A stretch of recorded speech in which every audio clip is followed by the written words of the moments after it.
What up, everybody? I am your host, JP, and this is my co-host, Josh. Hey, everybody. And welcome back to another episode of the FilmBros podcast.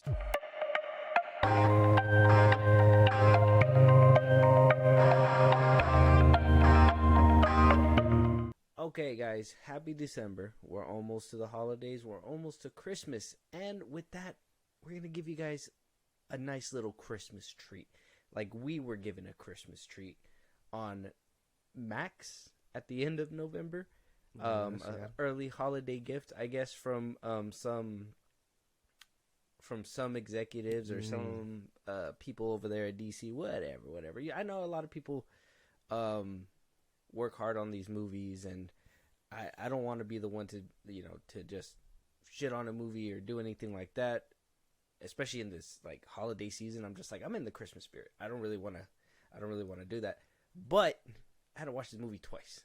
Oh yeah, and so I'm not really too happy about it the second time around. Oh man, Josh, if you want to go ahead and let them know what kind of gift was given to us. WB decided to give us Blue Beetle 2023 as a gift, so we're reviewing it for you guys. That love you feel for your family makes you weak. You're wrong. My family, that's what makes me strong. Oh, I forgot how bad it looks. Target the family. Sorry, my mom. Jaime? You are a superhero, cabron. Y'all take shots, y'all aim up. Whoa! You're the Blue Beetle. Of course, we're gonna review it for you guys. That's what we're here for. Now, we didn't feel like this movie was box office worthy after The Flash. I would say The Flash was kind of like the turn off, and I know a lot of people are fans of Blue Beetle. I know that I like the Blue Beetle and like Young Justice and other animated shows that I've seen them in, and I was actually really excited for this movie when it was announced for streaming. I didn't see myself paying money for this movie. Yeah. And now coming to the end, I mean, I don't even think their decision to have put it in the box office was like the right decision. Yeah, no. Apparently, they thought they had a gem.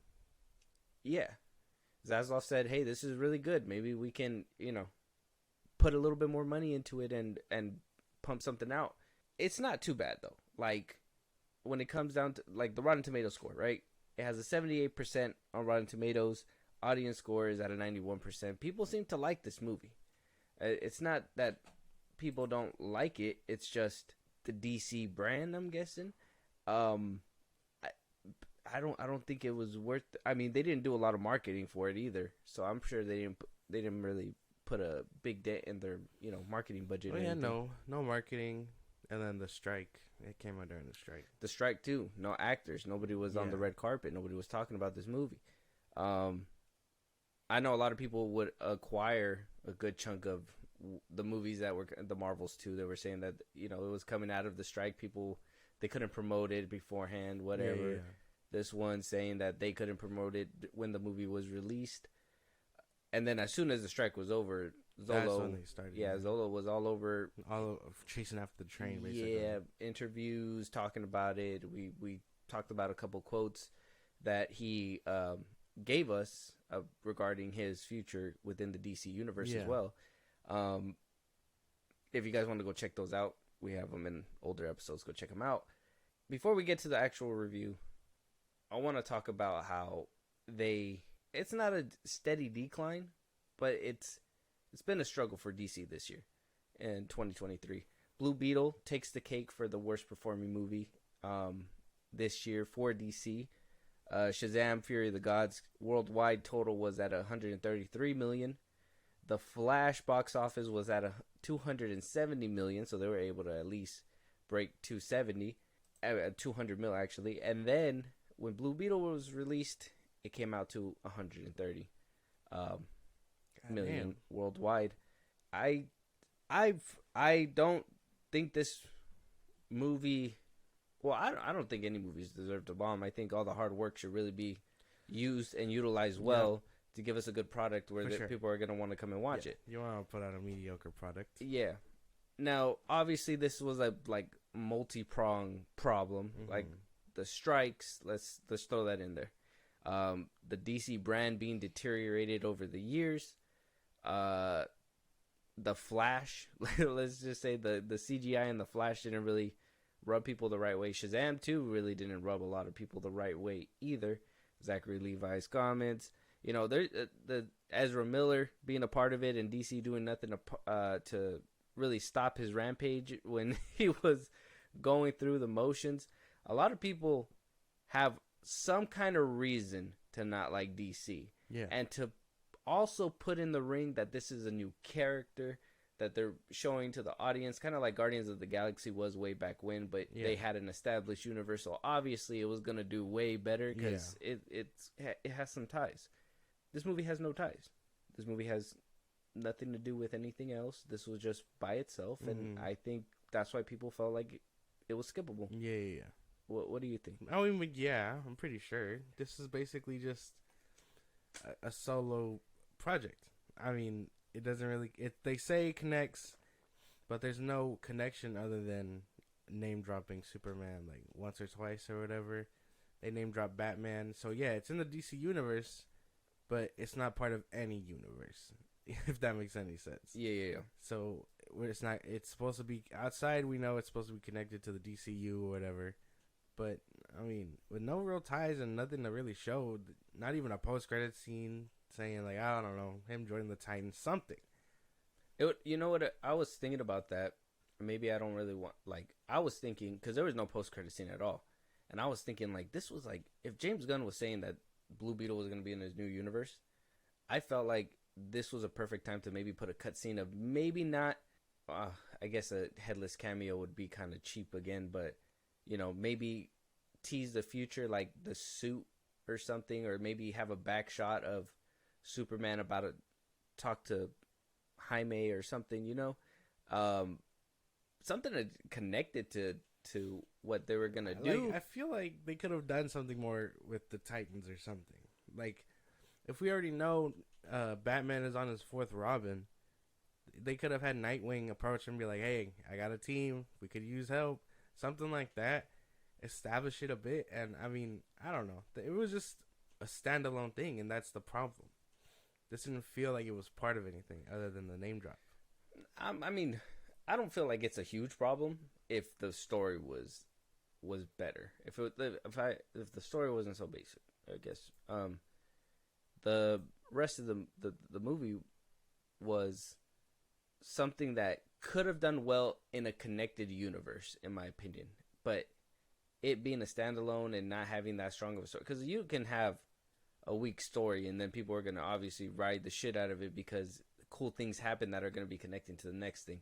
And that could have probably helped it out a lot too. But and with these scores that we're getting from Rotten Tomato, like, I get people kind of liked it. I know some people that liked it as well. I think I seen too when this movie was coming out that it did really well in the whole Hispanic area, obviously. And I mean, it captures some things correct. But I've seen better movies this year, and this movie's just not. It's just painfully average. Where I'm sure, again, it probably would have shined if it was like, if James Gunn really wrote his coattails and was like, this is the first movie in the DCU. Yeah. Something like that. But no, it's in limbo. It's in a dead universe, but you're telling me it's going to take place also in James Gunn's DCU because he's returning. Yeah. That's a bigger problem to be discussed later down the line. Yeah. We'll probably touch back up on that, but maybe after we're done reviewing it. But starting off, we got I believe the directorial debut of... Oh, he did The Farm back in 2015. So, no, I guess the big blockbuster name, because I haven't seen either of these movies. One's a short and one's like an hour and a half film. So I wouldn't say he's too established. So I wouldn't say his debut, but at least another film from Angel Manuel Soto. He was brought on by Walter Hamada, actually. Yeah. Before he made his grand exit with Black Adam. Yeah. If anybody remembers that. If you don't, all of our episodes are out there. Go check it out. But he wound up leaving. during the Black Adam premiere, James Gunn wound up getting promoted to CEO, Peter Safran as well. So they had to work with what they had right here. We got Zolo Marduena as Jaime Reyes, Bruna Marquezine as Jenny Cord, Damian the names are crazy, Alcazar, Alberto Reyes, Becky G as Kajada, George Lopez was Rudy Reyes, and then Adriana Barraza before she got, or not her, Adriana Barraza as Nana Reyes, and before she got kicked out of her agency, Susan Sarando as Victoria Cord, which was the auntie. Yeah. Before she made all those little comments and people were just like, hey, you're fucking fired. Cast was not too bad. But I guess we can start breaking down the story. So we start off with Auntie Cord finding the blue beetle scarab in one of the rocks. Yeah. She's trying to crack in there. And then we go into a very colorful opening on showing us basically the scarab coming to Earth, where it crashed through one whole Earth and blew it up, but then, it just casually landed on our planet. Next, we move on to seeing Jaime Reyes. He's coming back from college. He comes back to meet his family, which the whole family dynamic was pretty great. They are in money troubles. They go and make it seem like they're going to give us, some grand beginning, and then, oh, nope, he's still broke. He needs to make money. He runs into, what's her name? Jenny Cord? Yeah. He runs into Jenny Cord, where she seems to be uncovering the truth that her auntie is hiding, because she's trying to build her own army of blue beetles, but she can't seem to crack the scarab. She finds the scarab, takes it out, hands it to a random Mexican kid because, hey, why not? Jaime. And in a burger box, he winds up taking it home, where he was being the responsible one, but the rest of the family basically got him into a pickle. Yeah. He winds up getting the scarab, takes it on a test flight. Some things happen. No deaths happen. Some deaths happen. And then at the end of the movie, we go off into the sunset. He's fine and dandy, and we move on to the next project, I guess. That's basically what happens in the movie. I know I didn't really give a lot of context. This is a spoiler review, but that's basically what happens. It's not really cut and dry. It's not really too much your complex basic origin hero story. Yeah, it kind of felt, if I want to be honest, want to be real, felt like an Iron Man and like an Ant-Man mashup. That is exactly how I felt, because it felt like I was watching Iron Man 2. Oh, I was saying the first Iron Man. No, man. No? What's her name? The aunt is Justin Hammer. Mm-hmm. What's his name? Whiplash. Jaime. Iron Man is supposed to be the Iron Man or Spider-Man, whichever how you feel. Mm-hmm. And everything. And instead of having a sidekick, he has a whole family of sidekicks. Yeah, which I thought was. I mean, I'll get to that later. Which I thought was kind of weird, but. Or we could get to it now. So let's talk about the characters. I mean, some of the characters were fine. I think the ones that I was really vibing with the most, Jaime, obviously. I think Zolo really shines here. He's very early in his career. I don't think he's had any movie projects as of recently, other than this one. Mm-hmm. I think this is like his first movie, like actual like silver screen debut. Unless he's been in other things. No, just TV shows. Yeah. See, so he was in Cobra Kai, and I know him from Cobra Kai. I told you he does pretty good there. Mm-hmm. Miguel Diaz. Yes. So he does pretty good there. The aunt, I thought she was cool. I forget her name. But yeah, Ted Cord is supposed to be Ted Cord's sister. Jenny Cord, she did cool. As for the family, they kind of were good. But I think they overstayed their welcome a little bit. Apex, whatever his name was. Apex? Yeah. Something like that. I can't remember what his name is. Apex? He was the bad guy. Oh, yeah. Carpax. Yeah, Carapax. Carapax, yeah. He was a decent villain. His motivation was Give me the Carfax. he was a decent villain.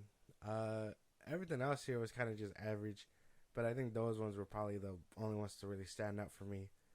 And the occasional George Lopez joke, I guess. I didn't like Zolo. I hated him. I don't like him as an actor. I was watching the movie and I was like, this guy fucking sucks. He's cheeks at this role. What is he doing? I think he had the athleticism, and obviously he's had some experience in TV, so they were like, hey, this is probably the kid. But we could have probably, in my opinion, we could have probably done a better Blue Beetle. I've seen more charisma on an animated Blue Beetle than what I was seeing out of this kid. His sister was more into the role, I felt, than Zolo himself. How? I honestly, I don't think so. When he was playing it, it just seemed like he was trying hard to like the character. Whereas when you seen the girl that plays his sister, Milagro, she seems like she's genuinely like, kind of like what how Iman Vellani was in Miss Marvel. Like, she actually seemed genuine, like she wanted to really try at this role, and this is like she was having fun and shit like that. The rest of the family really felt like everybody was having fun. Zolo was the only one that felt like he needed to put friction, and because of that, his acting kind of felt a little weird, because he actually had to act like he wasn't a kid, and he had to act like responsible within this movie. And it was just, I thought it just felt flat. I didn't really like his performance. So. I think he did all right. Even the girl that played Jenny Cord too, I wasn't really fucking with her performance either. She was okay. I would say she was decent, but I was just like, she's cool. She obviously ended up overstaying her welcome too. I don't know. I feel like it was just weird. I liked the reveal. I actually did like that reveal that apparently she was the daughter of Ted Cord, the actual dude who's supposed to have the Blue Beetle suit. I thought that, like, so I don't think that she overstayed her welcome in this movie. I think that reveal and having her play that out was pretty cool. But then it was kind of like, well, you know, now what's your deal after that? That's why overstaying. Yeah. If there's no purpose and she's just following along because contract says she has to be there. Yeah. She's overstayed. She could have just gave him the suit and the help and stuff. Mm-hmm. Family kind of overstayed their welcome too. I understand threat, existential. I understand all that. There was no reason to bring. And then especially, I'm gonna bring up this point right now, but I want you to kind of get all your kind of things out, and then I'll let you know what my biggest gripe about this movie was and these characters. Well, the family. I think the family really just overstayed their welcome. I think this should have just been a solo ride for Zolo. Sure, the comedy was there with them, but I didn't need Nana, the Nana with the machine gun. George Lopez overstayed his welcome. Yeah, I didn't like that they were talking, like figuring things out, and then cue George Lopez saying a fucking one-line punch, and it was like, well, yeah. And they did that throughout the whole movie. The only ones to like really like give you that character growth were the sister, and I guess the dad. What happens to him, and then his whole sequence with him when he's choosing the scarab or whatever. Like that was probably the only two characters where I felt like they were necessary throughout the whole time. Where I was just like, this family just they're focusing too much, and I understand Mexicans and their family, but oh man, that I think they just overstayed. They shouldn't have stayed that long. Yeah, there was no reason to take them on the whole ride together.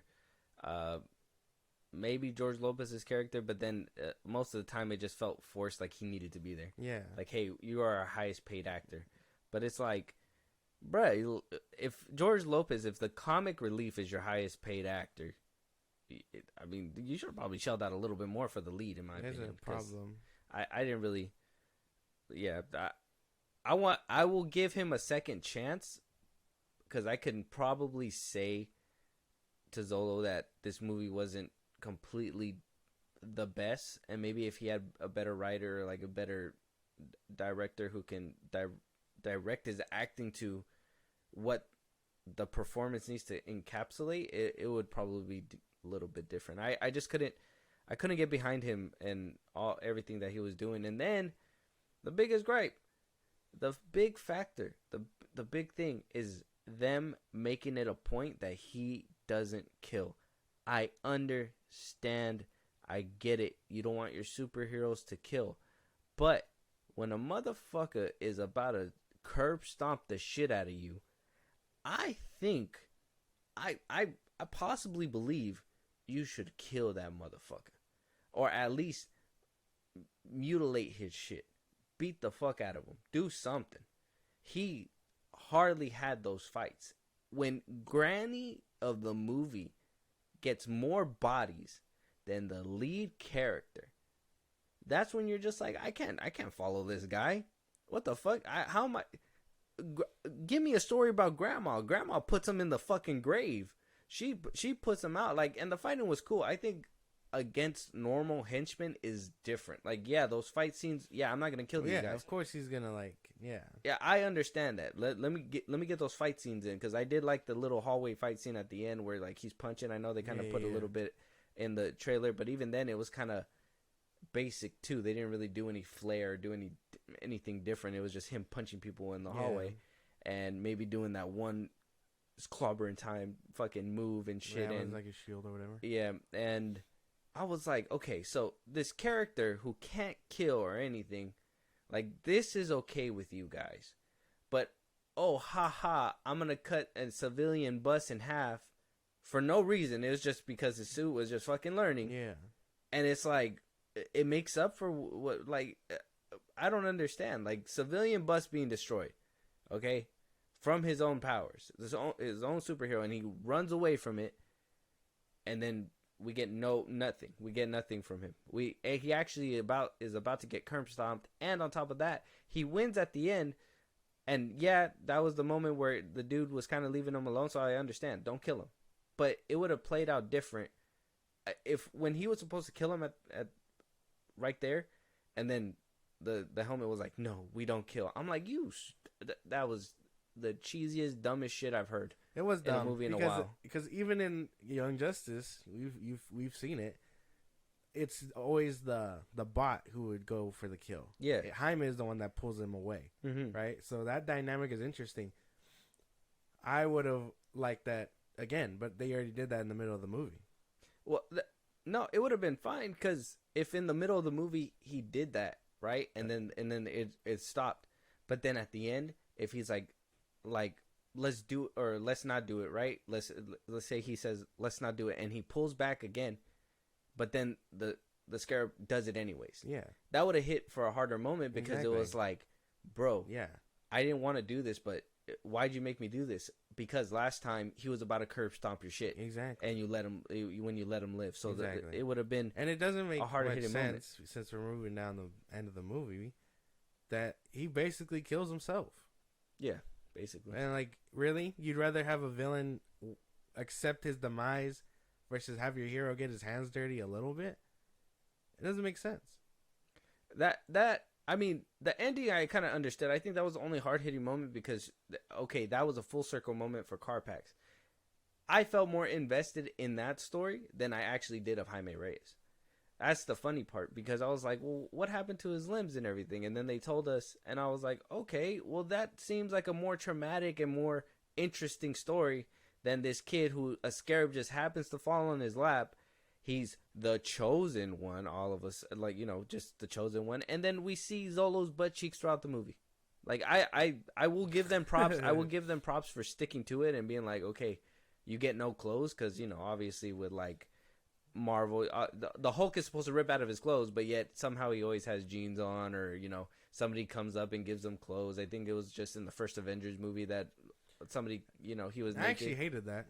I hated it too. I'm not gonna lie and say that it was like good, but I give them that they were consistent with it. That they were just like, hey, okay, every single time his clothes will burn off. I thought that was dumb. I hated that so much, because I mean, in Young Justice and in the comics even, it's just an armor suit. It's not like a symbiote where like it comes out your skin or whatever. And even then, Venom keeps his clothes on after the fact. Yeah. So like, I thought that was dumb. I didn't like that it was burning his clothes off. I was like, that's not how that works. It's meant to be an actual like Iron Man encasing suit. So I don't know. I hated that. I was like, every time I watched him transform, I was like, this is dumb. The first time it transformed was cool. I liked that time, but then the rest of it just seemed, I don't know, it was an ugly transformation, especially when the helmet came on. I was just like, ooh. I was like, and then that was my thing too, right? I thought it was like a skin tight armor suit kind of thing, and maybe it's I like I give them props for getting the practicality of the suit. Yeah. But I thought they were gonna VFX it where it was gonna be more sleek, more slim, where it felt like it was more like tighter armor, because you see in the show there's more like, you know, a little bit smaller. It's mostly the scarab around him, and then the rest of it is just black suit mostly. And so I thought it was going to be something like that, and they were just going to VFX all that, but they just kind of were like, nope, this is the suit. This is what you guys get. Yeah, the practical suit. Yeah. Which, I mean, it didn't look bad. When it was him just standing there, I guess, in the suit, it looked fine. CGI in this movie fucking sucked. I guess if we're going to go there already, CGI. I mean, CGI, I give it props because there were some scenes that actually looked decent. Like, I think Homeboy's transformation, Carapax, his transformation in his suit was pretty clean. Like in the beginning, or yeah, the first time he suited up, I thought it was pretty fire when he was like transformed. And then obviously the fight scenes, it kind of looks a little bit. I'll never understand why DC is getting this little rubbery CGI action shit. You know what I mean? Like, you've seen Grown Ups too. You know that scene where the tire hits Shaq and you can tell it's a CGI Shaq? Like, all the scenes look exactly like as rubbery as that shit. Yeah. And I'll never understand why the downhill spiral with that. Because they have no money. They have no money. No money. And plus, on top of that, this movie was made for streaming. They threw a couple bucks in, but I'm like, where did it go? Or well, it probably went to the whole aesthetic, maybe. It probably went to George Lopez too. Like, you want me in more of the movie saying my jokes? I will. I mean, there were some neat moments. I'd say there were some decently okay moments. CGI, it wasn't the best. It wasn't the best, but it wasn't the worst either. I felt like the CGI looked better than what some of the Marvel projects came out to be. Even though it was low tier, I felt like it was better than that. Probably. I think maybe like half, but still, like, you can't ignore it when the fight scenes they just look weird. Like when he tackles him in the end, when he tackles him through the little like building or whatever, each time Carapax broke through a wall, it was like a rubbery figure going through a wall. Yeah. It didn't feel like anything. They probably didn't give him a practical suit, huh? I don't think so, no.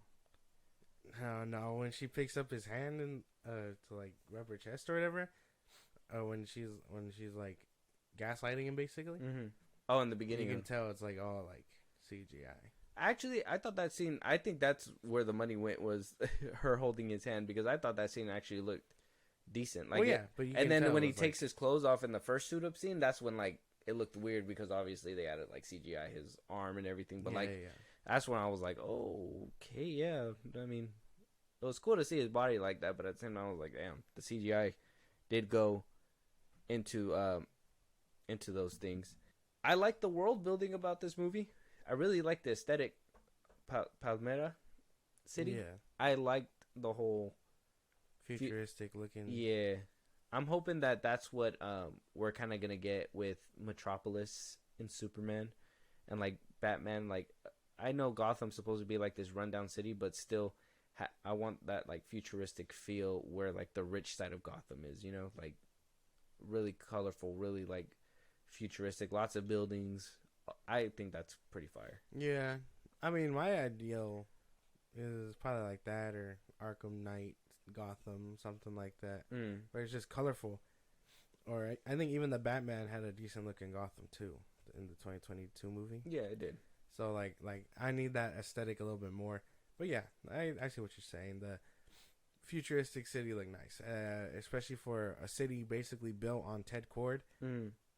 Yeah, I'm sure he'd shell out And more than Bruce Wayne would. That was another thing too. I hated that we only went to the city one time, and that was only during the whole His whole flight sequence.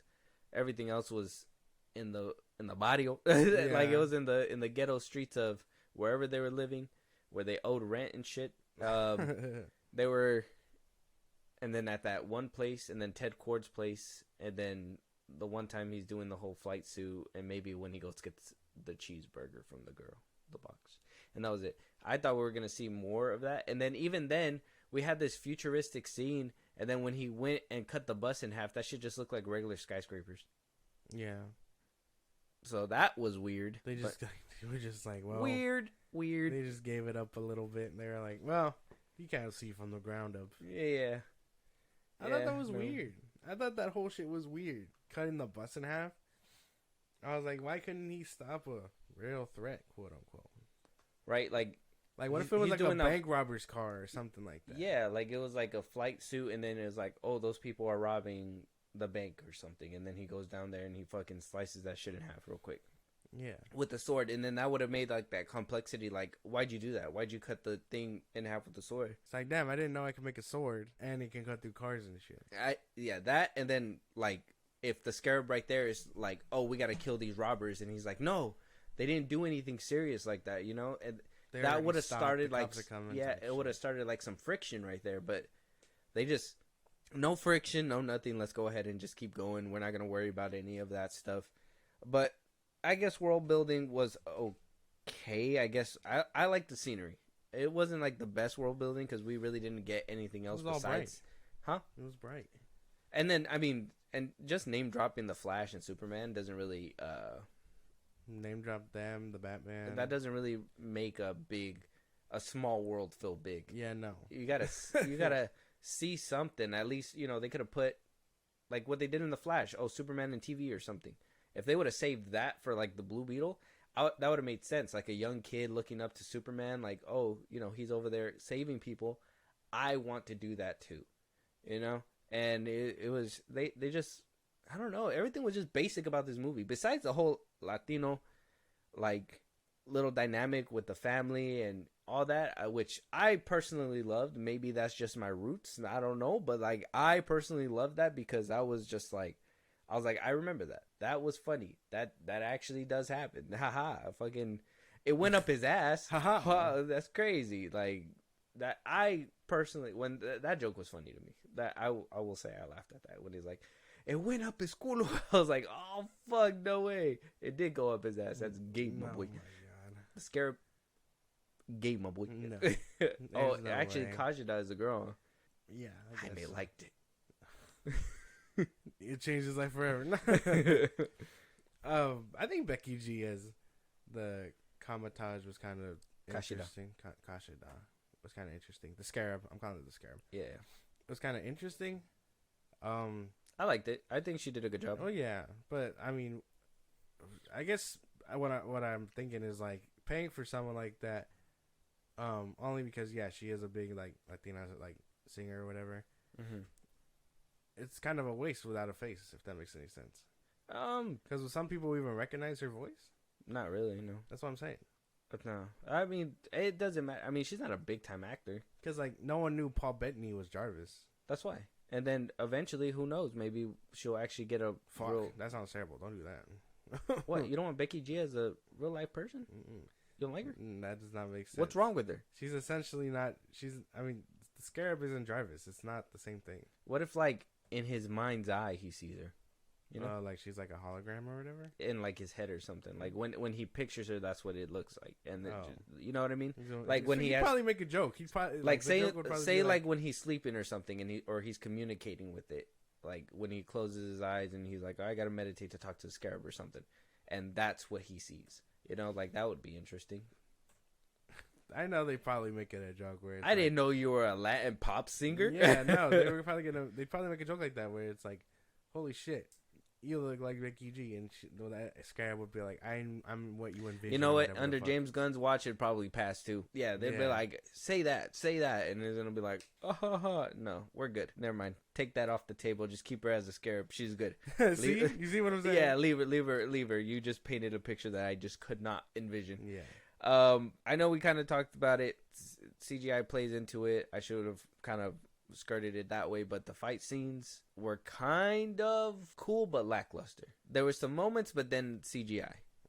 That's what I felt. And then him having to get pulled out and saved by his family multiple times really undercuts. Stupid. It So undercuts dumb. the movie. Why don't they have superpowers? I hated that. I was like, this is the same thing I hated about the Marvels and Kamala's family. Basically Shazam too. It's actually Shazam as well. Yeah, but they had superpowers, and at least they were useful. Yeah. Well, I mean, Grandma was pretty fucking useful, I feel. I hate it. I just hate that. I hated that so much, dude. They gave her a machine gun, and she mowed down people. Some of the shit was hilarious, where she's like, die you commies, and I was just like, oh, you fuck, she's a gay. That's what I'm saying. She needed a movie, but the fact that she was more badass to me than the actual hero in this movie says a lot. And maybe most of these people are gonna watch this movie one time, and that's why I think the score is where it's at when it comes to the Rotten Tomatoes. But it just didn't really do much. It played it safe. The fights were pretty basic, and then when it was doing cool shit, obviously it needed CGI, and then the CGI just couldn't keep up. So it was just, I don't know. It was just. I thought you actually enjoyed this movie, to be honest. Huh? I thought you were gonna be on the other side where you were gonna like really defend this movie. Well, it had decent stuff, but like that's just it. It's just decent stuff. It's nothing to like rave about. Like I'm not gonna be like, yeah, Man of Steel. Like it's not. You know what I mean? It's not the same. Yeah. Like especially after the Flash and all that. Like you would think like we'd come out and expect something great, but they didn't deliver anything great. They delivered something decent. Yeah, it was just like it was basic. Yeah, like again, it felt like I was kind of watching a Marvel movie at some time. Yeah, with all the comedy, with George Lopez being in there for sure. Because like, I'm telling you, every single scene had him in it. They couldn't let him go. Even when I thought that he was dead, even when I thought they killed him off, I was like, okay, maybe there's something here. But no, I didn't think they killed him off. We didn't even. His whole ship just went off screen, and I was just like, yeah, he's gonna come and make a joke at one point. He throws a brick at Carl Pex. Yeah, damn, that vato strong. It was just, I just thought it was weird. I think the only scene I really cared about where the family felt important was with the dad and him and his little mind psyche. I didn't really like that. What's her name was overly racist. The aunt. Oh yeah. I was like, damn, that's like I understand what they were going for. That's just insane. It's kind of funny. I kind of digged it. It was kind of hilarious. I know it was, but that's the kind of stuff that I'm just like, I didn't even think that they were gonna touch it because I honestly think the comedy aspect was there. I just think they heavily relied on George Lopez way too much, especially on some of the serious tones. But I will say the comedy was there. I think the mom was hilarious, the grandma was hilarious, the sister was funny when she was like, "Come on, Doc, I gotta take a royal shit." I thought that was actually funny. The comedy was there, but I'm like, I'm not here for a comedy movie. I'm here for a superhero movie, trials and tribulations type shit. Let me see something. It shouldn't be easy and fun for somebody who just got a fucking scarab who crawled up its ass and just fucking stayed in his back. There should be more repercussions. It shouldn't just be like, oh yeah, we're a familia and we're gonna work through it together. What the fuck? There should have been some kind of friction. Like the mom should have been skeptical about it. Like that would have been nice to see. The family dynamic kind of being pulled apart because of the scarab, but then at the end of the movie, knowing that there's nothing really wrong, and the scarab kind of brings them together. Like the mom could have started losing faith, and then obviously, spoiler, the dad, going the way that he did and stuff like that. That would have created some friction in the movie that would have made for an interesting watch. But when you're just basically running the movie through like it's just butter through a fucking mill, it's smooth as shit. Yeah, it was just hitting boxes. That's what it felt like. It was just hitting like every like basic box that Marvel set up. Apparently, like they were like he was just. Congratulations, guys! You guys got your Marvel DC movie. There you go. I hope you guys are happy. I hope you guys love this. Because like even in the comics and in the animated movies and things like that, the parents kind of like hate the Scarab. They don't hate Jaime, but they hate the Scarab. And so like when he decides to go do superhero shit, they're like, oh, is it how's things? And the dynamic is awkward. And it's like, yeah, the Scarab tore that shit apart. Yeah. But there's nothing like that. And that probably would have been more interesting to fucking look into and set up for a sequel or something. But no. Yeah. Like, if they didn't want to use all their ideas in this movie, that could have been a setup for a sequel, and it would have been interesting. Like, I can't wait to see when that actually hits the fucking fan. Like, oh yeah, we got this happy movie, now let's see the movie where they're struggling. You know what I'm saying? But it doesn't even, first of all, it doesn't even feel like there's any certainty of a sequel just yet. I know James Gunn is coming out saying that it's gonna happen, Zolo's saying that, but until I see it, I don't believe it, especially with James Gunn. Like, it's just down the pipeline of his bullshit. Yeah, so. it just happened. And then so I would say cinematography, basic and nothing crazy. Cheap. Yeah, I like the whole Palmera City, the idea of it, the world building aspect, but it just felt like wasn't as lively. It didn't look beautiful. It just looked like it was there. You know, it didn't look like crazy. If they would have went through the city at nighttime with the lights on and everything and showing it vibrant, like that probably would have made for an interesting scene. But we only, like I said, got a couple shots of it. One time was at night, and then the rest of it was daytime. It was just like, well, Palmera. Yeah, I don't know. Cinematography was okay. It was average. There's nothing crazy here. No crazy action sequence. No Dragon Ball fighting. No killing. Where I feel killing probably would have been reasonable, even if it was against Jaime as well. Yeah. So yeah, it sounds like this is a quote unquote real DC fan movie. So why didn't they show up and show out? Seems like it's all going downhill. Are they racist? Oh. If it's not a white man on screen, will they not watch it? I don't think that's it. I just think that this movie, it appealed to a certain audience. It appealed to a certain audience, and that was it. Like, if you go, there's two audiences that it was going to go for. The Latino community and DC comic fans. Yeah. The DC fans should have showed up. It's a lesser character that nobody really cares about. It's supposed to be on its own, so the DC fans know that if there's no connection, then there's no point in watching it. Mm-hmm. And that's kind of where we're at with things, right? Yeah. In this day and age. Like, if it's not really connected, do I really have to sit down and see it? Like, we're seeing that happen too with like The Creator. I know it's like a new movie, but we're in that time and day where people are afraid to try something new because they don't know what they're gonna get. And if you don't at least give them an incentive, like, oh hey, if you come and you like this movie, there's a teaser for something else. You know, I know Marvel was talking about re-releasing Endgame or something, and I was like, okay, if they re-release it, who's gonna actually go? Because they already re-released it one time, and with that whole Hulk scene, and they really kind of fucked it up for another time around. So how would they promote that? Put an exclusive look at who's the next Fantastic Four, Deadpool 3 trailer, a teaser, whatever. That's how you would get people back. This movie having no kind of incentive to even come and watch. The Flash, at least the incentive was DCEU connected. You had Batman in there, some multiversal stuff. So I think a lot of people showed up for that, and on top of that, there was like a lot of good hype about it. But this one just did not have the hype. It didn't have any reason for it to even be here. Oh yeah, that's what I'm saying. DC fans, quote unquote real DC fans, have been asking for this, and it sounds like this movie was right up their alley. So why was it rejected? I just told you. It's because there's no incentive. There's no incentive. It's the Marvel. It's like I said. It's literally Guardians of the Galaxy if Marvel Cinematic Universe wasn't around. It would have just literally just been let's go watch it just to watch it and then go home.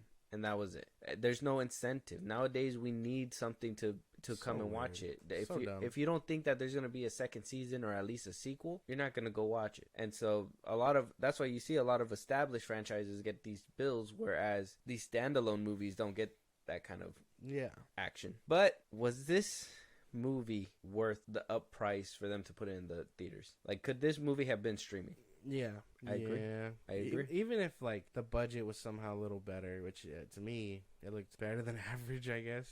But even then, some CGI felt lackluster and things like that. I really feel like it probably could have been streaming, and Zaslav just took it out. He gambled on the wrong movie. What if Batgirl was the banger? I think Batgirl was a banger. Well, maybe if it was up on Brendan Fraser's come up, I'm sure people would have loved him in it. but I don't think so. I think that one would have had more incentive because of the whole Keaton aspect, and if they would have made the Flash go into Batgirl and Batgirl basically stop the puck there, that would have probably had a bigger draw than Blue Beetle. Maybe. If I want to be honest, I personally think Zaslav canned it and not Blue Beetle because he had a choice. I think he personally had a choice, and I think he saw a black female lead and was like, "That's not going to be the movie." That's my own personal opinion. I think that he's an older head. I think when it came down to like numbers and what really came down, I honestly believe that having Brendan Fraser, Firefly, especially with some of the set sequences that we've seen, and then on top of that, the two directors who made that movie had more of a better filmmaking background than Angel Manuel Soto. Them two had directed for Marvel already, and they made a couple other movies before. That I personally believe Batgirl would have probably been the better product, but I think he didn't pick it because it was a black female lead. Maybe. And then they used the excuse that they didn't want to drag on that whole storyline, but it's kind of like, well, you guys are already here, just release it and give it up and then move on. I think that they were like, out of the two, we'll probably get a better return, but I personally think they would have probably got a little bit more out of the other one, only because of Keaton. Most likely. And Brendan Fraser. Yeah, I'm pretty sure. I mean, it's just interesting that they just this whole year they've taken L after L after L.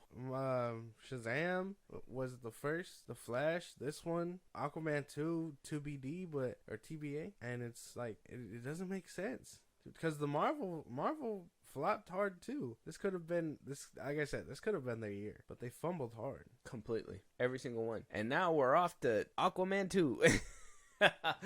Honestly, gonna be fun. I'm telling you, that one might make like 300. Oh, now you're changing it. I say 300. It's gonna make over 500.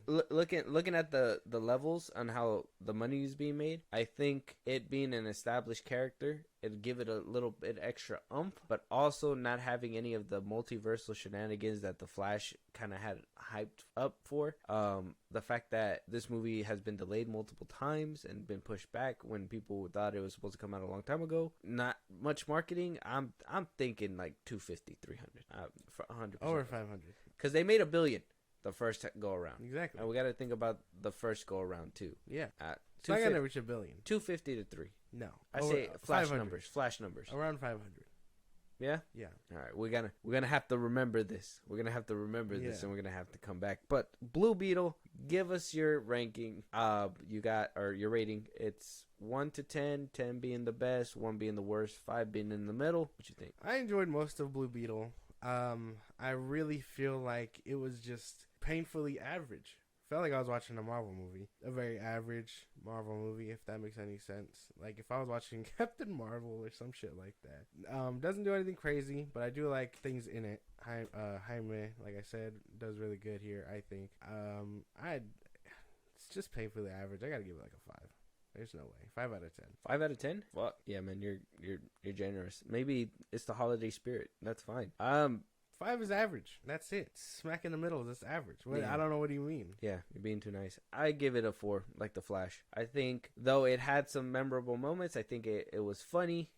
Yeah, it was funny. I think they heavily relied on the jokes too much. I think there wasn't enough character depth. There was no character depth. There was no resolution at the end of anything. They were still poor. And like I told you, the girl offered to fix the house, but it's not their house. It's the landlord's house. So either way, regardless, they're still struggling. Yeah. Unless she's paying rent for them too. Yeah. We'll figure that out later. But nothing really changed. And the fact that the hero couldn't do what needed to be done, but his grandma could, tells me that they didn't take this character seriously at all. Like I said, that you had some beautiful scenes of the city, and then when you were in the city that wasn't there, you had fight scenes, but then when you looked up close, it was CGI. Yeah. They try to do cool shit, and I admire it. I think the lead needs to be gone. I don't see him in the DCEU, but if they decide to do it, I'll give him a second chance. I think he wasn't that great. I think the family did better acting and were more happy to be there than he was. And like I said, that probably was the whole acting thing where he needed to seem like he was the responsible one and shit. Yeah.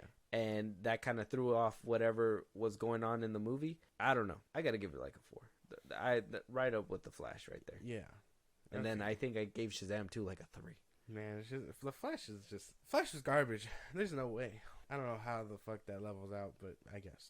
Because the same thing with The Flash, right? The Flash has some memorable moments. There were some things in there that you were like, remember being garbage. it was that too. But like there was some decent stuff. It wasn't all the way crazy. It wasn't cool. I mean, yeah, like seeing Michael Shannon back in any form is like a W for me. It sucks that they kind of butchered my boy, but it's like seeing him back as Zod kind of helped a little bit. You know what I mean? And there were some things that, and then seeing the Man of Steel scene where, you know, Ezra Miller's kind of helping out the kid, I kind of felt that makes it a little bit for me too, only because of the whole connectivity and aspect of it. Yeah. Like, so there is some memorable moments in that film. Same thing with this one. It's just this one, if anything, is less memorable than the other one. The only reason why I would say there's memorable moments is only because of the comedy. Like that whole "it went up his ass" thing, I'm never gonna forget that. That's like when you tell me about Blue Beetle, that's always a scene that I'm gonna remember. So dumb. And I mean, think about that, WB. Is that what you want your movie to be known for? Is that what you want? Do you want us to know your movie for having a beetle crawl up some Latino's ass? I thought it was weird that they didn't even mention where or hint at where Ted Kord might have went. That's for part 2. Well, yeah, but I mean, everyone knows his dynamic with Booster Gold. I didn't they say he died? Wasn't he dead already? No, you didn't see that end credit scene? It had an end credit scene. Yeah. No. Oh, Ted Kord. A message comes through to his fucking lair, and it says he's alive. Got you. Probably adrift in time, and he's gonna see Booster Gold later. That's what I'm saying. That's what I'm thinking. I mean, their dynamic is that they're like good friends in the comics. So I'm assuming he probably just went with him, but still, not even a hint of like, hey, he was dabbling in time travel or something like that, and then he was just disappeared or something like that, just to hint at and give some people that incentive to be like, oh, he probably met Booster Gold, because I mean, Booster Gold time travels. Yeah, like that connection would have easily been like, we're probably going to see him in a sequel or something. But that mystery is boring. I did like seeing his suit, though. Ted Kord's OG suit. Yeah, that was cool. Little setup right there. I like his whole lair setup. Even the little beetle buggy. I thought that was cool, too. the fucking little fly machine. But yeah, man, I don't know. Blue Beetle was just a disappointment. DC has been a disappointment all year. And at this point, it's just a battle of who's going to suck the worst. I mean, Blue Beetle has taken the crown against Shazam 2, so we'll see where Aquaman 2 clocks in at. We're not at Aquaman 3. No We're not gonna DC get 3. movie next year. One Marvel movie next year. One Marvel movie next year. How the fuck did that happen? Like, what the fuck? Superhero fatigue. Oh my god.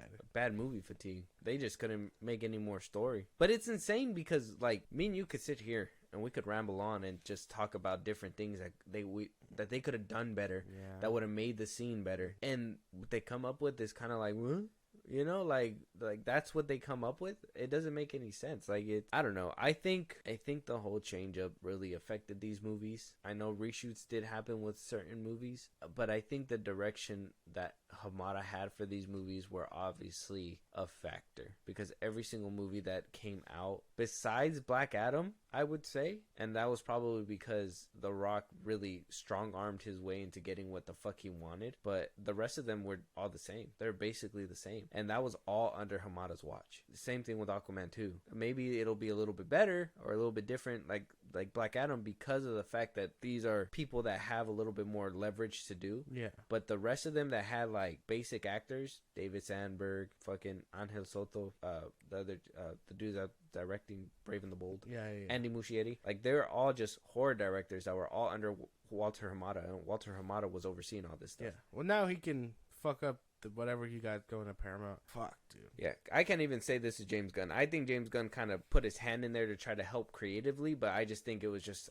it's a shit show. There was nothing really you could fix, and you had to kind of let these directors keep their creativity in there. Yeah. But if that shit was lacking, somebody should have stepped in. Yeah, basically. Yeah. But let us know out there what you guys think. Tell us what you think about Blue Beetle. Have you seen the movie? Are you watching the movie? It's on Max. It's there. It's an option if you have it. Did you watch it in the box office? Did you attribute to it? Did you like the lead actor? Did you hate him? Let us know your guys' ranking. Talk to us. Give us another movie to review, a topic to talk about on another day. If you guys want to catch a live one day or support us in a big way, Josh, go ahead. Twitter, TikTok, Instagram at FilmBros Podcast. We post new episodes or hit us up there for any news or movies you want us to cover. Buzzsprout, link is in those bios of the socials I just gave you. Supporters get special thanks and things like that on episodes, so we recognize you for helping us out. Be a part of the conversation on Twitch at FilmBros Podcast Every Saturday we go live and throughout the week, so be there to be a part of the conversation. Listen to us anywhere you get your podcast, at FilmBros Podcast, Spotify, YouTube Music, Apple Podcasts, things like that. And then subscribe to our YouTube